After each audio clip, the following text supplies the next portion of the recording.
Thanks very much, Professor Pasha, for joining us in this discussion.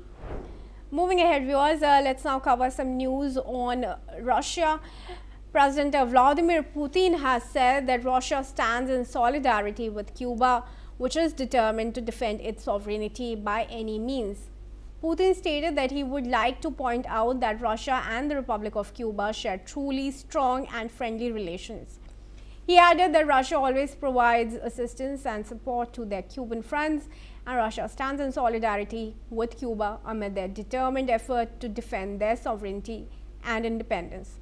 However, Putin has stressed that the Russian-Cuban alliance has stood the test of time, as it is based on the two countries' people's sincere mutual sympathy. He added that Russia and Cuba will work together to implement energy, steel, transport and medicine projects that are vital for the Cuban economy, as well as to expand cultural and humanitarian exchanges. I have Andrew Latham, who's an international affairs expert, joining me in this discussion from Minneapolis. Andrew, thanks very much for joining us. Firstly, what do you think is the response that's going to come from Trump? Will he allow for Russian assistance to continue to Cuba at this point in time? The short answer is no. Time frame to be determined, but it's clear that Donald Trump's vision of American security interests can be boiled down to the Monroe Doctrine with the Trump corollary, which is to say that no external, extra-hemispheric powers should have a foothold, economic, military, political, diplomatic, in the Western Hemisphere. Venezuela was the beginning of the implementation of that strategy, and we will see Russian influence in Venezuela diminished to practically zero in the near future.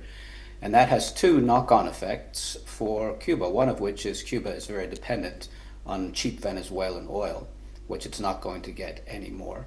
And secondly, it is the last remaining bastion of Russian great power influence in the Western Hemisphere. It's a very brittle society. It's been economically and politically mismanaged for decades.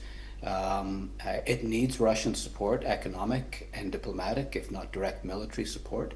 And so you can see the incentive structure on the part of the Trump administration. This logically is the next domino to fall. Well, maybe after Greenland, I'm not sure, but you can see the logic at play, and you can see how Cuba is in the crosshairs. And one can understand why a diminished and failing great power like Russia has a vested interest in trying to maintain its great power status, at least in terms of the optics, by maintaining a presence in Cuba, with which it and its predecessor, the Soviet Union, has had a very, very long-term relationship. All right, so Andrew, thanks for your assessment of the situation. Do stay on with me. Viewers, as we proceed